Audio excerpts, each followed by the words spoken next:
തീ പിടിച്ചു കഴിഞ്ഞാൽ ആർക്കെങ്കിലും ഒരാൾക്കെങ്കിലും ചിലപ്പോൾ എനിക്ക് ഡോറ് തുറക്കാൻ പറ്റും. ഭാര്യയുണ്ട്, കുട്ടികളുണ്ട്. പക്ഷേ അത് എന്താണെന്ന് നമുക്കറിയില്ല. ഞാൻ വെളിയിലേക്ക് വരുന്നത് ഞാൻ പട്ടി ഇടുന്നത് ഭയങ്കര കുറവായിരിക്കുന്നത്. ഞാൻ അപ്പോൾ വീട്ടിലെന്തെങ്കിലും സംഭവം ഞാൻ വീടിൻ്റെ ചുറ്റും നോക്കുമ്പോൾ മേളിൽ ശക്തമായിട്ട് ഇങ്ങനെ വെളിച്ചം കാണുന്നത്. ഇവരുടെ ജീവൻ രക്ഷിക്കാവുന്ന ഒരു നമ്മുടെ അങ്കമാലിയിലെ ഒരു വീട്ടിൽ തീപിടുത്തത്തിൽപ്പെട്ട് ഭർത്താവും ഭാര്യയും 2 മക്കളും മരിച്ച സംഭവം പലരും അറിഞ്ഞിട്ടുണ്ടാകും അല്ലെ. ഇന്നലെ പുലർച്ചെ 4 മണിയോടെയാണ് നാടിന് നടുക്കിയ സംഭവം നടക്കുന്നത്. ബിസിനസ്സുകാരനായിട്ടുള്ള ബിനീഷ് കുര്യനും ഭാര്യ അനുമോളും പിന്നെ 1ലും 3ലും പഠിക്കുന്ന അവരുടെ ചെറിയ 2 മക്കളുമാണ് തീയേറ്റ് മരിക്കുന്നത്. സംഭവം നടക്കുമ്പോൾ ഇവരെ കൂടാതെ ബിനീഷിന് അമ്മ മാത്രമാണ് ആ വീട്ടിലുണ്ടായിരുന്നത്. അമ്മ താഴത്തെ നിലയിലും ബിനീഷും കുടുംബവും മുകളിലത്തെ നിലയിലുമാണ് കിടന്നുറങ്ങിയിരുന്നത്. ഇന്നലെ പുലർച്ചെ 4 മണിയോടെ എണീറ്റ അമ്മയാണ് മുകളിലത്തെ നിലയിൽ ബിനീഷും കുടുംബവും കിടന്നിരുന്ന മുറി കത്തുന്നത് ആദ്യമായി കാണുന്നത്. പ്രായമായ അമ്മയാണ്. എന്ത് ചെയ്യണമെന്ന് അറിയാതെ അവർ കുഴങ്ങിപ്പോയി എന്നുള്ളതാണ്. എന്തായാലും പെട്ടെന്ന് തന്നെ അവർ സഹായത്തിനായി ആളെ വിളിച്ചു. വീട്ടിന് തൊട്ടടുത്ത് ബിനീഷിന്റെ ജാതിക്ക പ്രോസസിംഗ് യൂണിറ്റിൽ ജോലി ചെയ്യുന്ന ഒരു അതിഥി തൊഴിലാളി ഉണ്ട്. അയാൾ താമസിക്കുന്നത് ബിനീഷിന്റെ വീട്ടിന് തൊട്ടടുത്താണ്. അയാളും അമ്മയും തീ അണക്കാൻ ശ്രമിച്ചു എന്നാണ് പറയപ്പെടുന്നത്. ചുറ്റിനും ഒരുപാട് വീടുകളുള്ള ഒരു ഏരിയ ആയിരുന്നിട്ട് കൂടിയും അയൽവാസികളെല്ലാം നേരം വൈകിയാണ് സംഭവം അറിയുന്നത്. 4 മണിക്ക് അമ്മ എഴുന്നേൽക്കുമ്പോൾ തന്നെ തീ കത്തുന്നുണ്ട് എന്നുള്ളതാണ് പറയപ്പെടുന്നത്. എന്നാൽ പുറത്തു നിന്നുള്ള ഒരാൾ ഈ തീപിടുത്തം കാണുന്നത് 5 മണിക്കാണ്. അയാൾ ഒരു ന്യൂസ് പേപ്പർ ഏജന്റ് ആയിരുന്നു. ടൗണിൽ നിന്ന് പത്രം എടുക്കാൻ പോകുന്ന വഴിയാണ് ഇയാൾ വീട്ടിൽ തീ ആളിക്കത്തുന്നത് കാണുന്നത്. ഉടനെ തന്നെ ഇയാൾ അയൽവാസികളെയും ഫയർഫോഴ്സിനെയും വിളിച്ചു. പക്ഷേ ഫയർഫോഴ്സുകാരെത്തി തീ അണയ്ക്കുമ്പോഴേക്കും 4 പേർ മരിച്ചിട്ടുണ്ടായിരുന്നു. ഇത് ആത്മഹത്യയാണോ അതോ കൊലപാതകമാണോ അതല്ല വേറെ വല്ല രീതിയിലുമാണോ മരിച്ചത് എന്ന് ഇപ്പോഴും സ്ഥിരീകരിച്ചിട്ടില്ല. ഒരുപാട് ദുരൂഹതകൾ നിറഞ്ഞു നിൽക്കാണ്. ഇത്രയും വലിയ തീപിടുത്തം ഉണ്ടായിട്ടും അയൽവാസികൾ അറിയാൻ വൈകിയതും അതുപോലെ തന്നെ വീട്ടിൽ നിന്നും യാതൊരു വിധത്തിലുള്ള നിലവിളികളോ മറ്റോ കേൾക്കാതിരുന്നതുമെല്ലാം സംശയത്തിന്റെ ആക്കം കൂട്ടുന്നുണ്ട്. ആത്മഹത്യ ചെയ്യാനായി പ്രത്യേകിച്ച് യാതൊരു കാരണങ്ങളൊന്നും ഇല്ല എന്നുള്ളതാണ് ബിനീഷിന്റെ സുഹൃത്തുക്കളും അയൽവാസികളും എല്ലാം പറയുന്നത്. സാമ്പത്തികമായി അത്യാവശ്യം ഉയർന്ന നിലയിലുള്ള ഒരാളായിരുന്നു ബിനീഷ്. ജാതിക്ക കച്ചടവും പിന്നെ ഒരുപാട് ഭൂമികളും ഒക്കെ ഇയാളുടെ പേരിലുണ്ട്. അതുകൊണ്ട് തന്നെ സാമ്പത്തിക പ്രശ്നങ്ങളൊന്നും ഇല്ല എന്നുള്ളതാണ് ഇതുവരെയുള്ള വിലയിരുത്തൽ. ഇനി കുടുംബപരമായ എന്തെങ്കിലും പ്രശ്നങ്ങൾ ഉണ്ടായിരുന്നോ എന്ന് ആർക്കും അറിയില്ല. നാട്ടിലേക്ക് അത്യാവശ്യം ആക്റ്റീവായി നിൽക്കുന്ന ഒരു മനുഷ്യനായിരുന്നു ബിനീഷ്. എല്ലാ കാര്യത്തിലും ഇടപെട്ട് നാട്ടുകാർക്കൊക്കെ വേണ്ടപ്പെട്ട ഒരാളായിരുന്നു. അതുകൊണ്ട് തന്നെ ഈ മരണം എല്ലാവരിലും ഭയങ്കര ഞെട്ടലാണ് ഉണ്ടാക്കിയിരിക്കുന്നത്. ബിനീഷ് ഭാര്യയും മക്കളെയും കൂട്ടി ആത്മഹത്യ ചെയ്യുമെന്ന് ആരും വിശ്വസിക്കുന്നില്ല. പോലീസും ഫോറൻസിക്കും സംഭവം അന്വേഷിച്ചുകൊണ്ടിരിക്കുകയാണ്. മുഖ്യമായി തീയിന്റെ ഉറവിടം എവിടെ നിന്നാണ് വന്നതെന്ന് കണ്ടെത്താനുള്ള ശ്രമത്തിലാണ്.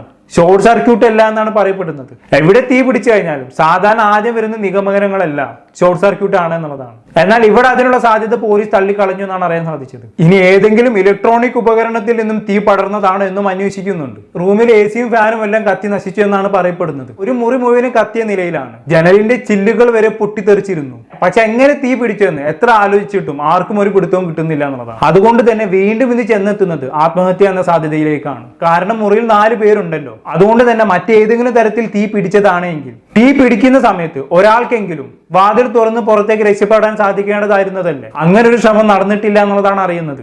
പിന്നെ മറ്റൊരു കാര്യം എന്താണെന്ന് വെച്ചാണെങ്കിൽ 4 പേർക്ക് ഒരുമിച്ച് തീ പിടിച്ചിട്ടും ഒരു നിലവിളി പോലും പുറത്തേക്കൊന്നും കേട്ടിട്ടില്ല എന്നുള്ളതാണ്. അതുപോലെ ആത്മഹത്യ ആണെങ്കിൽ ഒരുമിച്ച് തീ ആളിപ്പടരുന്ന ഒരു സാഹചര്യമാണ് ഉണ്ടാവുക അല്ലെ.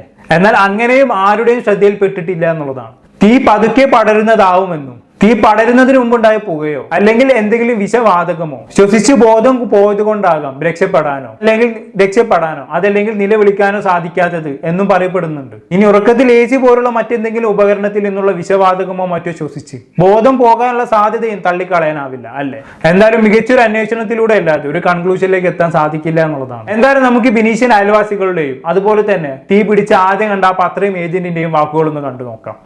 ഫയർഫോഴ്സിന് നമ്പറുകൾ കളക്ട് ചെയ്ത് കിട്ടിയില്ല. അതിനുശേഷം ഞാൻ ആ എൻ്റെ വണ്ടിയായിട്ട് അവിടെ പോയി ഫയർഫോഴ്സിനെ കൊണ്ടുവന്ന് ഇവിടെ വന്നപ്പോഴേക്കും അതിന് മുമ്പ് തന്നെ തീ ഇത്. അപ്പോൾ പിന്നീട് അവരോട് ചോദിക്കുമ്പോൾ 4 മണിക്ക് അമ്മ എനിറ്റു എന്നാണ് പറയുന്നത്. അപ്പോൾ തീ പിടിച്ചിട്ടുണ്ട്. അപ്പോൾ അങ്ങനെയാണെങ്കിൽ അമ്മ എനിക്കും തീ പിടിച്ചിട്ടുണ്ടെങ്കിൽ അതിന് മുന്നേ തീ പിടിച്ചിട്ടുണ്ടാവണം. പക്ഷേ ഇവർക്ക് ഈ തീപിടുത്തത്തിൽ ഇവർക്ക് ഡോറ് തുറക്കാൻ പറ്റിയിട്ടില്ല. 4 പേരുണ്ട് അവർ അകത്ത്. ചേട്ടൻ വരുമ്പോൾ വീട്ടിൽ നിലവിളി ഉണ്ടോ? ഈ അകത്ത് അമ്മയുടെ മാത്രം നിലവിളിയുള്ളൂ. ഈ അകത്ത് മൊത്തം കത്താണ്. അവരിൽ നിന്നും ഒരു സൗണ്ടും കേൾക്കുന്നില്ല. കാരണം അമ്മ പറയുന്ന പ്രകാരം 1 മണിക്കൂറിൽ നിന്ന് മുന്നേ തീ പിടിച്ചിട്ടുണ്ട്. അമ്മ നിലവിളിച്ചിട്ട് നിലവിളി കേട്ട് ഞാൻ ഇവിടെ നിൽക്കുന്ന സമയത്ത് കുറച്ച് കഴിഞ്ഞപ്പോൾ എന്തെന്ന് വെച്ചപ്പോഴാണ് അമ്മ പുറത്തേക്ക് ഇറങ്ങിയത്.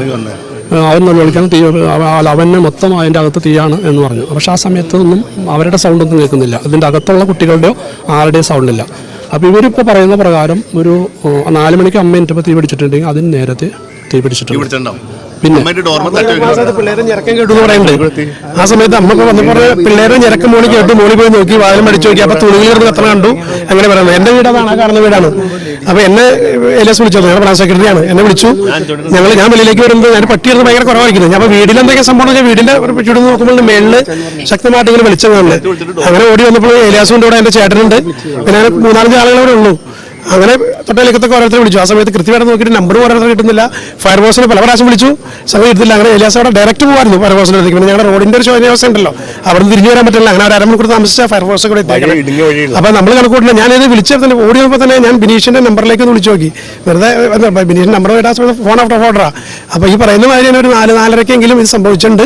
വെളിയിലേക്ക് വന്നത് നമ്മൾ വന്ന സമയത്താണ്. അത്രയാണ് മനസ്സിലാക്കുന്നത്.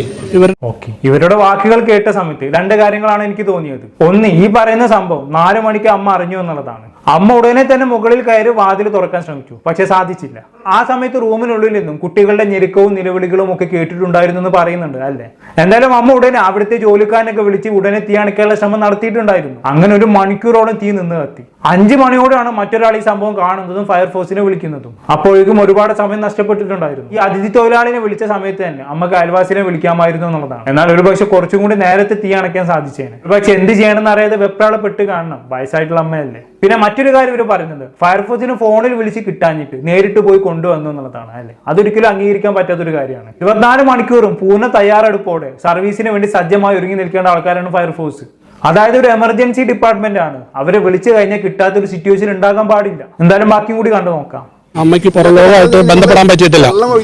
അമ്മയ്ക്ക് സ്വാഭാവികമായിട്ട് പയലൊക്കെയുള്ള തീ പിടിച്ചു എന്ന് തോന്നിയപ്പോൾ തന്നെ അമ്മയ്ക്ക് മറ്റേ പയ്യൻ നമ്മുടെ നാട്ടുകാരനല്ല. തൊട്ടടുത്ത വീടുകളിൽ ചെന്ന് ഡോറ് മുട്ടി വിളിക്കാനുള്ള ഒരു ബുദ്ധിമുട്ട് ചിലപ്പോൾ വിളിക്കുന്നുണ്ടാവണം. പുള്ളിയുടേതായ രീതിയിൽ അമ്മയെ പുറത്തേക്ക് പോയിട്ട് ഒരാളെ വിളിക്കാൻ ശ്രമിക്കാത്തതുകൊണ്ട് ഈ അപകടം പെട്ടെന്ന് ഇതായിപ്പോയി. കാരണം പുറലോകം അറിഞ്ഞിരുന്നെങ്കിൽ നമുക്ക് എന്തെങ്കിലും ചെയ്യാൻ പറ്റില്ല. മറ്റൊരു രീതിയിലുള്ള ഒരു അന്വേഷണത്തെ കുറിച്ച് അറിയാൻ ഇവർക്ക് ഇവരുടെ റെസിഡൻസിന് ക്യാമറയുണ്ട്. ഈ വീട്ടിലാണ് അതിൻ്റെ, ഈ വീട്ടിൽ ക്യാമറയുടെ യൂണിറ്റ് ഉണ്ട്. അത് താഴെയാണോ മുകളിലാണോ എന്നറിയില്ല. ഇവർക്ക് മൊത്തം ക്യാമറ ഉള്ളതുകൊണ്ട് ഇതിൽ മറ്റൊരു തരത്തിലുള്ള എന്തെങ്കിലും ഇഷ്യൂസ് ഉണ്ടെങ്കിൽ പെട്ടെന്ന് കണ്ടുപിടിക്കാൻ വളരെ സിമ്പിളായിട്ട് കഴിയും. കാരണം ക്യാമറ താഴെ ഉണ്ടല്ലോ. ക്യാമറ ഇവിടെ നിന്നാണ് ഇവർ വെച്ചിരിക്കുന്നത്. ഇവരുടെ റെസിഡൻസിന്റെ ക്യാമറ വെച്ചിരിക്കുന്നത് ഇവരുടെ വീട്ടിലാണ്. അത് മുകളിലാണോ താഴെയാണോ എന്നറിയില്ല. താഴെയാണോ? അവരെ 4 ക്യാമറ ഇവരുടെ വീട്ടിൽ തന്നെ അവർ വെച്ചിട്ടുണ്ട്. പേഴ്സണൽ വെച്ചാണ്. അതിന് DVR മറ്റുള്ള കാര്യങ്ങൾ വെച്ചിരിക്കുന്നത് ഇവിടെയാണ്. ഒന്ന് ജിമിച്ചേന്റെ വീട്ടിലാണ്. അപ്പൊ മറ്റുള്ളതൊക്കെ ഞങ്ങളുടെ കോമൺ ആയിട്ടുള്ള ക്യാമറകളാണ്. ഇവിടെ എന്ത് ഇതുണ്ടായാലും ഇതിന്റെ കാര്യങ്ങൾ എടുത്തു തരുന്നത് ഇവിടെ നിന്നാണ്. ക്യാമറയുടെ ഡീറ്റെയിൽസുകൾ എടുത്ത് നമുക്ക് ഫോണിലേക്ക് ഇട്ട് തരും. അങ്ങനെയാണ് ബിനീഷ് ചെയ്യുന്നത്. അപ്പൊ ഒരു പുറത്തുനിന്നുള്ള എന്തെങ്കിലും തരത്തിലുള്ള ഒരു ഇഷ്യൂസ് ഉണ്ടെങ്കിൽ കണ്ടുപിടിക്കുക എന്ന് പറയുന്നത് വളരെ സിമ്പിളാണ്. ഉണ്ടെന്നാ തോന്നിയാൽ സിമ്പിളായിട്ട് കണ്ടുപിടിക്കാൻ പറ്റും. ക്യാമറകൾ ഉള്ളതുകൊണ്ടും ഇവരുടെ വീട്ടിലെ ക്യാമറ ഇപ്പൊ കത്തിപ്പോയിട്ടുണ്ടാവില്ല. കാരണം മുകളിലെ റൂമിലായിരിക്കില്ല വെച്ചാണ്, താഴെ ആ റൂമിൽ കത്തിപ്പിടിച്ചിട്ടില്ല. അപ്പൊ അതുകൊണ്ട് വളരെ സിമ്പിളായിട്ട് പുറത്തുനിന്ന് എന്തെങ്കിലും പ്രശ്നങ്ങളുണ്ടെങ്കിൽ കണ്ടുപിടിക്കാൻ വളരെ എളുപ്പമാണ്. പക്ഷെ പുറത്തുനിന്നുള്ളതാണെന്ന് തോന്നുന്നില്ല. അവരുടെ തീപിടുത്തവും ഇവരുടെ ഇതൊക്കെ കണ്ടിട്ട് അകത്തുനിന്ന് തന്നെയുള്ള ഇഷ്യൂസ് ആണെന്ന്. കാരണം ഇവർ ജനലൊക്കെ കുറ്റിയിട്ടായിരിക്കുമല്ലോ കിടക്കണേ. പിന്നീട് ഒരു 5 മിനിറ്റ് കഴിയുമ്പോൾ ജനൽ പൊട്ടിത്തെറിച്ചാണ്. ആ ജനലുകളൊക്കെ ചില്ലുകളൊക്കെ പൊട്ടിത്തെറിച്ചതിന് ശേഷമാണ്.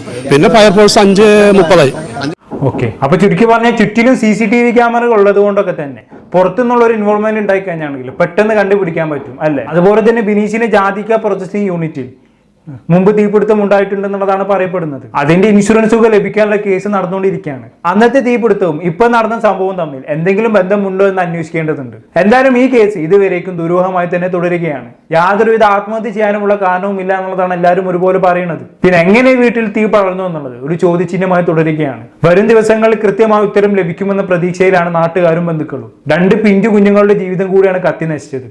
അവർ കടന്നുപോയ നിമിഷങ്ങളെ കുറിച്ച് ചിന്തിക്കാൻ പോലും കഴിയുന്നില്ല. ഒന്നും ചെയ്യാൻ ആകാതെ മുറിയിൽ അവർ പെട്ടുപോയി. അതും ഉറങ്ങിക്കൊണ്ടിരിക്കുമ്പോഴാണെന്നും കൂടി ഓർക്കണം. അതുകൊണ്ട് തന്നെ ഈ തീപിടുത്തത്തിന് പിന്നിൽ മറ്റാരെങ്കിലും ഉണ്ടെങ്കിൽ തീർച്ചയായും അവരെയും കണ്ടുപിടിക്കണം. പിന്നെ ആ പിഞ്ചു കുഞ്ഞുങ്ങൾക്ക് നീതി ലഭിക്കേണ്ടതുണ്ട്. ഇനി അഥവാ ആത്മഹത്യ ആണെങ്കിൽ അതിൻ്റെതായ കാരണം അറിയേണ്ടതുണ്ട്. ചെറിയ കുട്ടികളെ പോലും വിടാതെ ആത്മഹത്യ ചെയ്യണമെന്നുണ്ടെങ്കിൽ അതിന്റെ പ്രശ്നം എന്താണെന്നുള്ളത് അറിയേണ്ടതുണ്ടല്ലോ. മനുഷ്യന്റെ കാര്യമാണ്. നാട്ടിലും വീട്ടിലും കാണുന്ന പോലെ ആവണമെന്നില്ല. മനുഷ്യ മനസ്സ് ഒരുപാട് നിഗൂഢതകൾ നിറഞ്ഞതാണ്. ഇനി ഇത് രണ്ടുമല്ല അപകട മരണമാണെങ്കിൽ അതിന്റെ കാരണവും വെളിച്ചത്ത് കൊണ്ടുവരേണ്ടതുണ്ട്, അല്ലെ? ഷോർട്ട് സർക്യൂട്ട് അല്ല എന്ന് ഉറപ്പിച്ച സ്ഥിതിക്ക് ഇനി എന്ത് അപകടമാണ് ഉണ്ടാകാൻ സാധ്യത എന്നുള്ളതാണ് ഞാൻ ആലോചിക്കുന്നത്. അത് നമ്മൾ ഏറ്റവും സേഫ് ആണെന്ന് നമ്മൾ വിചാരിക്കുന്ന നമ്മുടെ സ്വന്തം വീട്ടിലെ നമ്മുടെ മുറിയിൽ വെച്ച്, അതും കിടന്നുറങ്ങുന്ന സമയത്തൊക്കെ അപകടം സംഭവിക്കാന്ന് വെച്ചാൽ എന്താ അവസ്ഥ, അല്ലേ? എന്തായാലും സത്യം പുറത്തു വരട്ടെ. ആ നാട് മുഴുവനും അതിനു വേണ്ടി കാത്തിരിക്കുകയാണ്. എന്താണെന്നൊക്കെ കേട്ടിട്ട് നിങ്ങൾക്ക് തോന്നുന്നത് താഴെ കമന്റ് ബോക്സിൽ രേഖപ്പെടുത്തുമല്ലോ. അടുത്തൊരു ടോപ്പിക്കുമായി കാണാം. ബൈ.